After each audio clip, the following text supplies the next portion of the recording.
हाय viewers, आज मैं electricity का जो नेक्स्ट टॉपिक स्टार्ट करने वाला हूँ वो है क्वांटाइजेशन ऑफ चार्जेस। ठीक है, ये नाम तो बहुत लंबा चौड़ा है लेकिन डरने की ज़रूरत नहीं है। इसका जो एक्चुअल मीनिंग है वो बहुत ही सिंपल है। ठीक है, तो इसको मैं कुछ डायग्राम से आपको समझाता हूँ ताकि आप इसे बहुत ईजी तरीके से समझ सकते हो। सपोज करो कि मेरे पास ये एक ऑब्जेक्ट है और ये ऑब्जेक्ट अभी अनस्टेबल है। सपोज करो कि ये अनस्टेबल है। ठीक है, तो अगर ये अनस्टेबल है, मान लेता हूँ इसका जो भी एटॉमिक नंबर है, एटॉमिक नंबर उसको मैं मान लेता हूँ 10। तो इसका मतलब इसके पास जो प्रोटॉन जो पॉजिटिव चार्जेस हैं वो होंगे 10, और सपोज करो कि इसके पास जो इलेक्ट्रॉन्स है नेगेटिव चार्जेस वो होंगे 10। ठीक है, तो अगर ये अपने आप को सपोज करो कि स्टेबल करना चाहता है तो ये अपना इलेक्ट्रॉन्स को लूज करेगा या गेन करेगा। एक रफ एग्जांपल बता रहा हूँ। ठीक है, तो अगर ये इलेक्ट्रॉन को लूज करेगा या गेन करेगा तभी अपने आप को स्टेबल होगा। तो सपोज करो कि मैं मानता हूँ कि अभी ये दो इलेक्ट्रॉन्स को, मान लेता हूँ कि 2 इलेक्ट्रॉन्स को अभी ये लूज करेगा तब जाके स्टेबल हो सकता है।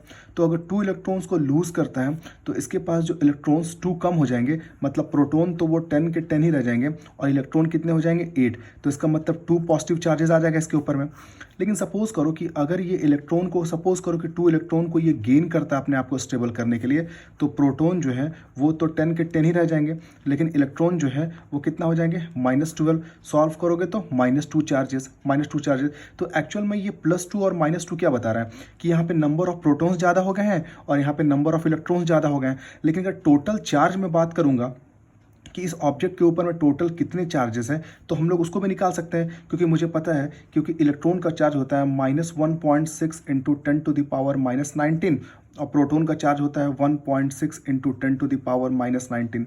तो अगर ये केस को लेके देखता हूँ, जब इसके पास +2 चार्ज ज़्यादा हो गए हैं तो टोटल चार्ज में डेवलप इस पर बात करूँगा तो कितने 2 इंटू ये प्लस है, मतलब कि प्रोटॉन्स के चार्जेस ज़्यादा हो जा रहे हैं। तो एक प्रोटॉन का चार्ज कितना होता है 1.6, तो 1.6 इंटू 10⁻⁻19 तो कितना हो जाएगा 3.2 इंटू 10⁻⁻19। मतलब ये बहुत सिंपल है कि जितने भी वो इलेक्ट्रॉन या प्रोटॉन को लूज कर रहा है वो यहाँ पे नंबर आ जाएंगे, और अगर उनके पास इलेक्ट्रॉन ज़्यादा हो जा रहे हैं तो इलेक्ट्रॉन का चार्ज से मल्टीप्लाई करेंगे, और प्रोटॉन ज़्यादा हो जा रहे हैं तो प्रोटॉन के चार्जेस से मल्टीप्लाई करेंगे। तो बहुत ही सिंपल है। ठीक है, देखो मैं एक दो एग्जाम्पल से और उसको अच्छे से बताता हूँ। अब देखो, पहले इसका डिफिनेशन बताता हूँ। The total charge develop upon an object is integral multiple of the charge of proton and electron, therefore charge always exist in small whole number packets. ठीक है, इसका मतलब क्या होता है कि जो टोटल चार्ज किसी ऑब्जेक्ट में डेवलप होगा वो सिंपल आप मल्टीप्लाई करोगे नंबर ऑफ इलेक्ट्रॉन्स को, जितना वो लूज या गेन कर रहा है, इनटू चार्जेस ऑफ इलेक्ट्रॉन या प्रोटॉन। तो इसका जो फॉर्मूला होता है Q इक्वल्स टू NE। यहाँ पे Q क्या है, total charge on an object. एक ऑब्जेक्ट के ऊपर में टोटल कितना चार्ज डेवलप हो रहा है वो निकालने का फॉर्मूला है। Q जो रिप्रेजेंट कर रहा है, N रिप्रेजेंट कर रहा है एक होल नंबर, मतलब कितना इलेक्ट्रॉन्स का वो लूज कर रहा है या गेन कर रहा है, और फिर E यहाँ पे क्या है, चार्ज ऑफ इलेक्ट्रॉन या प्रोटॉन। तो अगर वो जो लूज कर रहा है तो लूज करेगा तो प्रोटॉन का नंबर ज़्यादा हो जाएगा, तो आप यहाँ पे प्रोटॉन का चार्ज लिखोगे, और अगर गेन कर रहा है तो इलेक्ट्रॉन्स का चार्ज ज़्यादा हो जाएगा तो यहाँ पे इलेक्ट्रॉन्स का वैल्यू लिखोगे। जैसे एक एग्जांपल बताता हूँ तो ये एकदम बहुत अच्छे से क्लियर हो जाएगा इसका मीनिंग क्या है। ठीक है, देखो, find the total charge develop upon one atom of A stable magnesium. अगर एक मैग्नीशियम एटम है, अगर उसको स्टेबल होना है तो वो कितना चार्ज डेवलप करेगा। ठीक है, देखो मैग्नीशियम का एटॉमिक नंबर 12, इलेक्ट्रॉनिक कॉन्फिगरेशन 282। ठीक है, अगर वो अपने आप को स्टेबल करेगा तो मुझे पता है कि इसको 2 इलेक्ट्रॉन लूज करना है या 8 इलेक्ट्रॉन लाना है। तो 8 लाने से अच्छा है 2 लूज करो। तो जैसे वो 2 लूज करता है इलेक्ट्रॉन, 2 इलेक्ट्रॉन्स को बाहर निकालता है, इसके ऊपर 2 पॉजिटिव चार्जेस आ जाएंगे, 2 पॉजिटिव चार्जेस आ जाएंगे। ये तो आप समझ गए कैसे आ गए, ये मैंने लास्ट वीडियो में आपको समझाया था। ठीक है, अब देखो, तो Q is equal to NE। तो टोटल चार्ज हम लोग कैसे निकालते हैं, N यहाँ पे रिप्रेजेंट करता है नंबर ऑफ इलेक्ट्रॉन्स को। तो कितना लूज कर रहा है 2, और इलेक्ट्रॉन्स के बाहर जाने से इसमें पॉजिटिव चार्ज इंक्रीज कर गए, तो पॉजिटिव चार्ज इंक्रीज कर गए हैं due to the protons only. और प्रोटॉन्स का एक प्रोटॉन का चार्ज होता है 1.6 इंटू 10⁻19 इंटू 2 करेंगे तो 3.2 इंटू 10⁻⁻19 कूलम। तो एक मैग्नीशियम एटम जो है उसको स्टेबल होने के लिए टोटल चार्ज कितना डेवलप करेगा 3.2 इंटू 10⁻⁻19 कूलम। ठीक है, एक दूसरा देख लेते हैं example. An object has -4.5 into 10⁻⁻19 coulomb, मतलब कोई भी एक ऑब्जेक्ट है उसके ऊपर इतना चार्जेस है। ठीक है, does it satisfy the quantization of charges. तो मुझे ये चेक करना है क्या ये जो ऑब्जेक्ट है वो क्वांटाइजेशन ऑफ चार्जेस को सेटिस्फाई करता है कि नहीं। तो आप देखो, सबसे पहले ये नेगेटिव चार्ज टोटल उसके पास जो है, जो डेवलप करके रखा है वो नेगेटिव है। तो नेगेटिव कैसे हो सकता है, इसका मतलब उसने इलेक्ट्रॉन को गेन किया होगा। तो इसका मतलब देखो मैंने लिखा है since object has negative charge, देखो नेगेटिव है, it means it has gain the electron. मतलब नेगेटिव चार्ज कैसे डेवलप हुआ होगा, जब उसने इलेक्ट्रॉन को गेन किया होगा तभी नेगेटिव चार्ज डेवलप हुआ होगा। तो मुझे पता है Q is equal to NE। तो यहाँ पे टोटल चार्ज कितना है, -4.5 इंटू 10⁻⁻19। और यहाँ पे कितने इलेक्ट्रॉन्स को उसने गेन किया मुझे नहीं पता, छोड़ दिया। और मुझे पता है कि इलेक्ट्रॉन का चार्ज कितना होता है, -1.6 इंटू 10⁻⁻19। ये दोनों मल्टीपल में, इसको उधर ले गए डिवीजन में, ठीक है। तो ये आपका माइनस से माइनस कैंसिल हो गया, ठीक है। 10⁻⁻19 से 10⁻⁻19, 4.5 और 1.6 का दोनों के डेसिमल को आप रिमूव करोगे तो कितना आ जाएगा, 45/16। देखो 45/16, जब इसको आप डिवाइड करोगे तो 2.8 इक्वल्स टू n। तो नंबर ऑफ इलेक्ट्रॉन्स कितने आ गए, 2.8। तो अब आप ये देखो, क्या नंबर ऑफ इलेक्ट्रॉन्स कभी भी डेसिमल में हो सकते हैं, बिल्कुल नहीं हो सकते हैं। जैसे आपको मैं एग्जांपल बताता हूँ, अगर एक क्लास में अगर 50 का स्ट्रेंथ है तो उस क्लास में अगर मैं एक दिन अटेंडेंस लेता हूँ, तो अगर सपोज करो कि उस क्लास में 45 स्टूडेंट जो है प्रेजेंट है, तो या तो 45 प्रेजेंट होंगे या तो 46 प्रेजेंट होंगे। क्या कभी 45.5 स्टूडेंट हो सकते हैं, तो नंबर ऑफ स्टूडेंट कभी डेसिमल में आ सकते हैं, कभी नहीं आ सकते हैं। वो जब भी तो होंगे तो होल नंबर में, या तो 45 स्टूडेंट आएंगे या तो 46 स्टूडेंट आएंगे, 45.5 तो कभी नहीं आएंगे। तो इसका मतलब नंबर ऑफ इलेक्ट्रॉन जो वो गेन या लूज कर रहे हैं, वो कभी भी आप देखोगे वो कभी भी डेसिमल में हो सकता है नहीं। इसका मतलब n जो हो सकता है वो कभी भी डेसिमल में नहीं होगा। तो since n is a whole number, therefore n does not equal to 2.8, therefore it does not satisfy the quantization of charges. इसका मतलब कोई भी जो ऑब्जेक्ट है उसके ऊपर में कभी भी इतना चार्ज डेवलप नहीं हो सकता है, क्योंकि इतना चार्ज डेवलप होने के लिए उसको कितने इलेक्ट्रॉन्स को गेन करना पड़ेगा, 2.8। क्या ऐसा पॉसिबल है, नहीं पॉसिबल है, ठीक है। इसका मतलब ये क्वांटाइजेशन ऑफ चार्जेस को सेटिस्फाई नहीं करता है, ठीक है। अब नेक्स्ट टॉपिक आता है हमारा कूलम्स लॉ। तो कूलम्स लॉ को हम लोग समझते हैं। तो अभी तक हम लोगों ने देखा कि चार्ज क्या होता है, ठीक है, फिर हम लोग क्वांटाइजेशन ऑफ चार्जेस देखें, ठीक है। अब कूलम्स लॉ समझते हैं। तो मैं आपको एक एग्जांपल समझाता हूँ। सपोज करो कि ये कोई भी दो चार्ज है, कोई भी दो चार्जेस हैं, ठीक है। तो अगर ये दो चार्जेस हैं, तो अगर लाइक चार्जेस होंगे तो ये एक दूसरे को रिपेल करेंगे, और अगर ये अनलाइक चार्जेस होंगे तो ये एक दूसरे को अट्रैक्ट करेंगे। ये बहुत सिंपल सा चीज़ है, क्योंकि लाइक चार्जेस जो होते हैं वो एक दूसरे से दूर जाते हैं, रिपेल करते हैं, और अगर अनलाइक चार्जेस हैं तो अट्रैक्ट करेंगे, ठीक है। ये कंसेप्ट हम लोग समझते हैं। तो अगर कोई भी दो ऑब्जेक्ट अगर एक दूसरे की तरफ अट्रैक्ट हो रहा है या रिपेल कर रहा है, तो अट्रैक्ट या रिपेल कर रहा होगा, कुछ ना कुछ तो फोर्स लगा ही रहा होगा, कुछ ना कुछ फोर्स लगा करके एक दूसरे की तरफ अट्रैक्ट हो रहे हैं, या कुछ ना कुछ फोर्स लगा करके एक दूसरे को दूर कर रहे हैं एक दूसरे से। तो यही मेरे को समझाता है कूलम्स लॉ, ठीक है।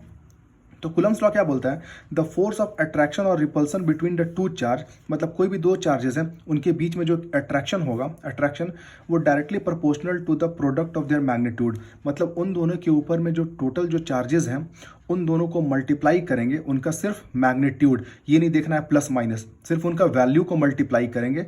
तो जितना ज़्यादा उनके जो मल्टीपल जो आएंगे वो डायरेक्टली प्रोपोर्शनल किसके होंगे, फोर्स के। देखो यहाँ पे क्या लिखा हुआ है, द फोर्स ऑफ अट्रैक्शन और repulsion between the two charges, मतलब कोई भी दो चार्जेस हैं उनके बीच में अट्रैक्शन या जो रिपल्सन होगा वो डायरेक्टली प्रोपोर्शनल होगा प्रोडक्ट ऑफ देयर मैग्नीट्यूड, उन दोनों का मैग्नीट्यूड के बराबर, and inversely proportional to the square of distance between them, और इन्वर्सली प्रोपोर्शनल होगा उन दोनों के डिस्टेंस बिटवीन देम। इसका मतलब अगर दो कोई भी ऑब्जेक्ट जितने पास होंगे उतना ज़्यादा अट्रैक्शन या रिपल्सन होगा, जितने दूर होंगे उतना ही कम अट्रैक्शन रिपल्सन होगा। तो जैसे देखो यहाँ पे कोई भी दो चार्जेस है, ठीक है, इसका सिर्फ मुझे मैग्नीट्यूड देखना है, मुझे ये नहीं देखना है कि ये क्या प्लस है क्या माइनस है, मुझे नहीं देखना है, सिर्फ इसका वैल्यू देखना है, ठीक है। ये सपोज करो कि यही दो चार्जेस हैं, ये दो चार्जेस हैं, अगर ये सपोज करो कि ये +3 चार्ज है और ये -2 चार्जेस है, तो मुझे सिर्फ इसका मैग्नीट्यूड चाहिए, 3 × 2 ये चाहिए, मैं +3 -2 नहीं लिखूंगा, ठीक है। तो इनके बीच में जो फोर्स ऑफ अट्रैक्शन या रिपल्सन होता है वो डायरेक्टली प्रोपोर्शनल होता है प्रोडक्ट ऑफ देयर मैग्नीट्यूड। यहाँ पे मैं यूज़ कर रहा हूँ ये जो लाइन है मॉड। मॉड का मतलब क्या होता है कि इसके अंदर में जो भी नंबर रहेंगे उसका सिर्फ हम पॉजिटिव वैल्यू लेंगे। तो इसका मतलब देखो +3 था तो मैंने इसका प्लस लिया है, -2 था तो इसका भी प्लस वैल्यू लिया है, तो सिर्फ वैल्यू लेना है, प्लस माइनस यूज नहीं करना है साइन, ठीक है। तो फोर्स जो है वो डायरेक्टली प्रोपोर्शनल होता है product of their magnitude and inversely proportional to square of distance between them, ठीक है। तो इन दोनों के बीच में डिस्टेंस जितना कम होगा अट्रैक्शन या रिपल्सन उतना ज़्यादा हाई होगा। डिस्टेंस को बढ़ा दोगे तो अट्रैक्शन और रिपल्सन भी वीक हो जाएगा, ठीक है। अगर इन दोनों को मैं एक साथ कंबाइन करता हूँ तो F is directly proportional to Q1 Q2 by r square, और जब प्रोपोर्शनलिटी का साइन हटेगा तो यहाँ पे आएगा एक कांस्टेंट K, ठीक है। और K का जो वैल्यू होता है 1/4 पाई E0, ये जो होता है ये कांस्टेंट का वैल्यू होता है, और इसका वैल्यू को डिटरमाइन किया गया है, फाइंड किया गया है, तो वो आया 9 × 10⁹ ये इसका वैल्यू होता है। तो इसका मतलब यहाँ पे सबसे इंपॉर्टेंट ये समझना है कि दो ऑब्जेक्ट के बीच में कोई भी दो चार्जेस हैं, उनके बीच में अट्रैक्शन या रिपल्सन जो होता है वो डायरेक्टली प्रोपोर्शनल होता है प्रोडक्ट ऑफ देयर मैग्नीट्यूड, और इन्वर्सली प्रोपोर्शनल होता है square of distance between them. तो ये होता है कूलम्स लॉ, ठीक है। अब मैं आता हूँ नेक्स्ट टॉपिक की तरफ। तो अभी तक हम लोगों ने देखा कि चार्ज क्या होता है, चार्ज कैसे डेवलप करते हैं। अब आता है यहाँ से मेन चैप्टर स्टार्ट होता है आपका इलेक्ट्रिसिटी। अभी तक जो भी चीज़ें मैंने आपको बताई वो सारी बेसिक चीज़ें थी, ठीक है। तो अब मैं स्टार्ट कर रहा हूँ इलेक्ट्रिसिटी से। तो हमने देखा चार्ज क्या होता है, कैसे डेवलप करता है। तो अगर कोई भी चार्ज अब डेवलप हो चुका है और वो चार्ज अगर रेस्ट में है, या मोशन में हो सकता है, क्योंकि यही दो कंडीशंस हो सकते हैं, यही दो स्टेट्स है कोई भी ऑब्जेक्ट के, या तो वो रेस्ट में होगा या तो मोशन में होगा। तो अगर चार्ज अगर रेस्ट में, अगर चार्ज अगर एक जगह रुका हुआ है, तो वो अपने आसपास जो इलेक्ट्रिसिटी डेवलप करेगा वो होगा स्टैटिक। क्यों? क्योंकि चार्ज तो भी रुका हुआ है। तो चार्ज अगर स्टेबल है तो वो जो इलेक्ट्रिसिटी डेवलप करेगा वो होगा स्टैटिक इलेक्ट्रिसिटी। स्टैटिक का मतलब क्या होता है? रुका हुआ।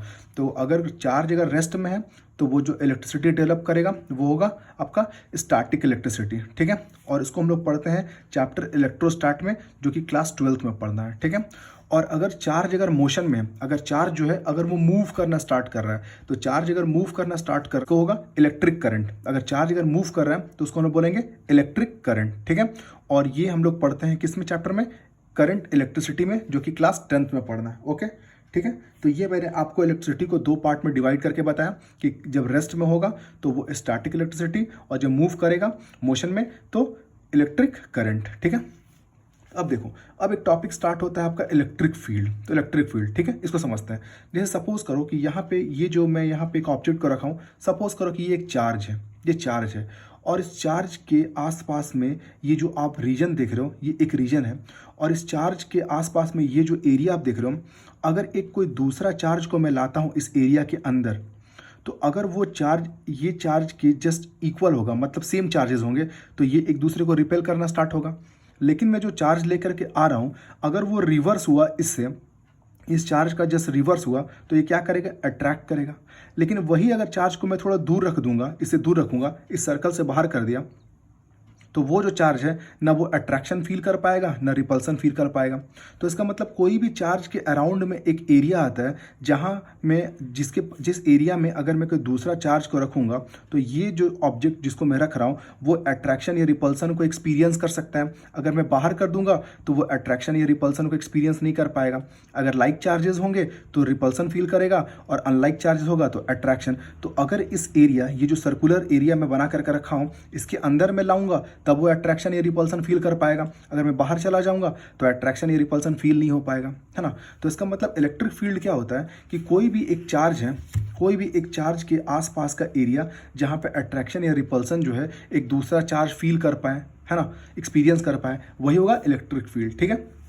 देखो, the space around the charge, मतलब वही देखो, एक चार्ज के अराउंड में एक स्पेस, देखो यहाँ पे वही डायग्राम बनाओ, एक चार्ज है उसके आसपास में space, the space around a charge where the force of attraction repulsion can be experience by other charge is called electric field. मतलब एक चार्ज के आसपास का ये जो एरिया देख रहे हो, जिस एरिया में अगर मैं कोई दूसरा अगर एक चार्ज को ले आऊँ तो ये अट्रैक्शन या रिपल्सन फील कर पाए इस चार्ज के वजह से, ठीक है। तो इस एरिया ही को हम लोग बोलते हैं इलेक्ट्रिक फील्ड, ठीक है। अब नेक्स्ट आता है पोटेंशियल। अब यहाँ से इंपॉर्टेंट टॉपिक सारे स्टार्ट हो रहे हैं, ठीक है, इसलिए आप आराम से समझोगे इस टॉपिक को। पोटेंशियल, तो पोटेंशियल एक बहुत ही कॉमन सा वर्ड है, हम लोग आम बोलचाल की भाषा में बात करते हैं। पोटेंशियल का मतलब सिंपल होता है ताकत। तो हम लोग कैसे बात करते हैं? मान लो कि कोई भी एक स्टूडेंट है, उसको बोलते हैं कि तुम्हारा पोटेंशियल नहीं है कि तुम अच्छे नंबर ला सकते हो। इसका मतलब क्या? वो ज़्यादा मेहनत नहीं करता है, ज़्यादा वर्क नहीं करता है। जब वर्क ही नहीं करेगा तो अच्छा नंबर कहाँ से आएगा, ठीक है ना। तो पोटेंशियल का मतलब होता है कि जो ज़्यादा अच्छा वर्क करता है वो ज़्यादा पोटेंशियल है। जैसे मेरे पास 2 लेबर्स हैं, अगर एक लेबर जो है वो बहुत ही हेल्दी है तो मैं बोल सकता हूँ इसका पोटेंशियल बहुत ज़्यादा है, ये बहुत ज़्यादा काम कर सकता है, तो हम लोग चलो इसको रख लेते हैं, ये हमारे लिए काम कर सकता है। तो पोटेंशियल का मतलब क्या होता है? वर्क। जो ज़्यादा वर्क कर सकता है इसका मतलब उसके पास ज़्यादा पोटेंशियल है ना। अब देखो, कोई भी एक चार्ज है, अगर ये कहीं बहुत दूर रखा हुआ है, कहीं बहुत दूर रखा हुआ है, अब इस चार्ज को उठा करके मेरे को इस प्लेस पे लाना है, ठीक है, इस प्लेस पे लाना है। तो इस चार्ज को मान लो बहुत दूर कहीं पे भी है, तो बहुत दूर कहीं पे उसको मान लेते हैं हम इन्फिनिटी पे है। तो ये चार्ज अभी बहुत दूर कहीं पे इन्फिनिटी पे है, तो इसको उठा करके मैं यहाँ पे यहाँ तक ले आया। तो ये कहीं बहुत दूर था, इसको उठा करके मैं यहाँ तक ले आया, तो ये अपने आप तो नहीं आया, मैं इसको उठा करके यहाँ से यहाँ तक ला रहा हूँ। इसका मतलब मैंने कुछ वर्क किया है इसको यहाँ से यहाँ तक लाने के लिए, है ना। तो पोटेंशियल क्या बोलता है कि किसी भी एक चार्ज को जो कि बहुत दूर इन्फिनिटी पे है, उसको उठा करके आप अगर किसी फिक्स पॉइंट पे, किसी एक फिक्स प्लेस पे ला करके रखते हो, तो जो आप वर्क करते हो उसको उठा करके यहाँ से यहाँ तक लाने के लिए, वही पोटेंशियल है। तो जैसे मैंने बताया पोटेंशियल मतलब क्या कि हम लोग क्षमता, वर्क, कि वो कितना ज़्यादा वर्क कर सकता है, ठीक है। तो देखो the amount of work done मतलब वही वर्क जो हम लोग उसको उठा के यहाँ तक ला रहे थे। The amount of work done in bringing unit positive charge, तो जो हम लोग जो इसको जो चार्ज है इसको उठा करके यहाँ तक ला रहे थे, तो ये चार्ज का जो वैल्यू है बहुत ही छोटा होता है, बहुत ही स्मॉल चार्ज होता है। तो अगर चार्ज बहुत स्मॉल होता है तो उसको हम लोग टेस्ट चार्ज ही बोलते हैं। टेस्ट चार्ज का मतलब होता है कि वेरी स्मॉल चार्ज, ठीक है। तो the amount of work done in bringing unit positive charge that is called test charge from infinity to a fix point is called potential. अब देखो कोई भी एक चार्ज था बहुत दूर इन्फिनिटी पे था, तो उसको उठा करके अगर एक हम फिक्स पॉइंट पे ला रहे हैं, जो हम वर्क कर रहे हैं इसको लाने के लिए, वही मेरे लिए होता है पोटेंशियल, ठीक है। बहुत सिंपल है। तो the amount of work done in bringing a unit positive charge from infinity to a fix point that is called the potential, ठीक है। अब आता है पोटेंशियल डिफरेंस, इसको बहुत अच्छे से समझना है पोटेंशियल डिफरेंस को, ठीक है। जैसे सपोज करो कि अगर मुझे कोई भी दो चीज़ों के बीच में डिफरेंस निकालना है, तो वो दो चीज़ें जो है फिक्स होनी चाहिए। जैसे सपोज करो कि मेरे पास एक नंबर इन्फिनिटी, अगर मैं इसमें 2 माइनस करूंगा, तो इन्फिनिटी में अगर 2 माइनस करूंगा तो क्या होगा, इन्फिनिटी तो ही होगा ना। जैसे एग्जाम्पल देखो, अगर आपके पास एक समुद्र है, समुद्र से अगर आप एक गिलास पानी निकाल लोगे, तो समुद्र में कितना पानी बचा, कैलकुलेट किया जा सकता है क्या, नहीं, क्योंकि उसमें कितना पानी है ये मेजरमेंट ही नहीं कर सकते हम लोग। तो समुद्र में कितना पानी है, उससे अगर एक गिलास पानी निकाल लोगे तो बिल्कुल भी फर्क नहीं पड़ेगा।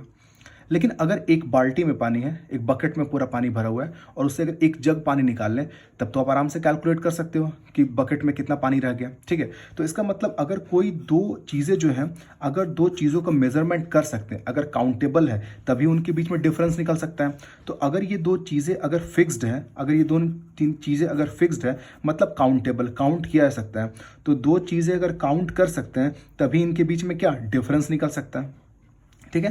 तो जब पोटेंशियल डिफरेंस का बात कर रहे हैं, तो दो कोई भी चीज़ें हैं, वो दोनों चीज़ें फिक्स होनी चाहिए, तभी उनके बीच में डिफरेंस निकल सकता है, ठीक है। तो पोटेंशियल डिफरेंस क्या बोलता है, देखो the amount of work done in bringing a unit positive charge test charge from one fix point to the another, ठीक है।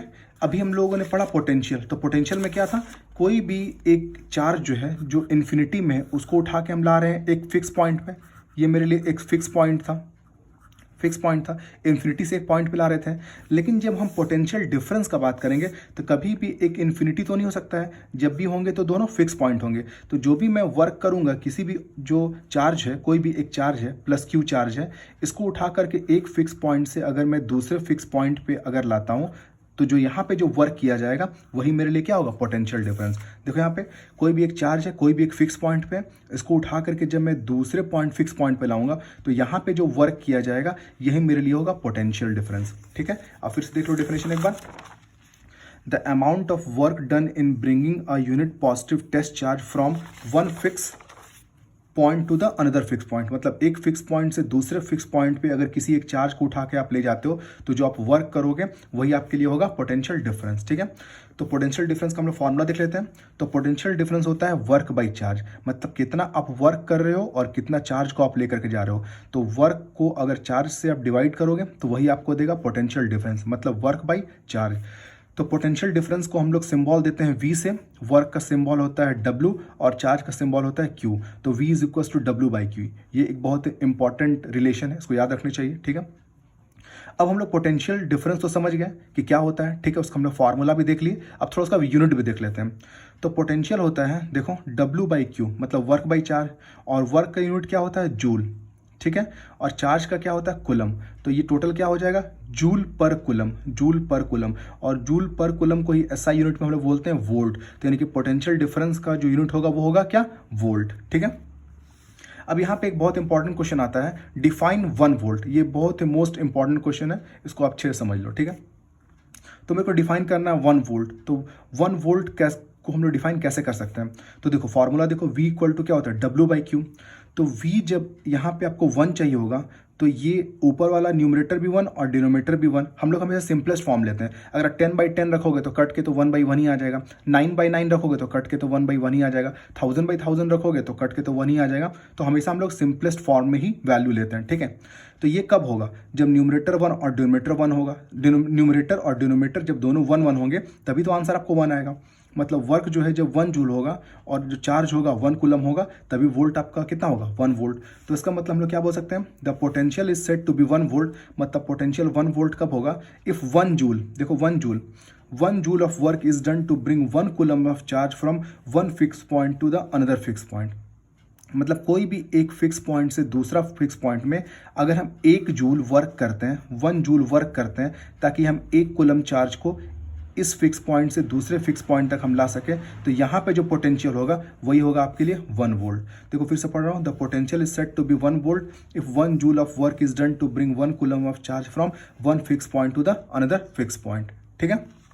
अब देखो पोटेंशियल, अब देखो यहाँ पे देखो, volt meter is a device use to measure the potential difference across the two end. अगर कोई भी अगर मान लो कि यहाँ से लेकर के यहाँ तक में कितना ये पोटेंशियल का डिफरेंस है, तो इसका मेजरमेंट करने के लिए डिवाइस यूज करते हैं, हम लोग यूज करते हैं वोल्ट मीटर।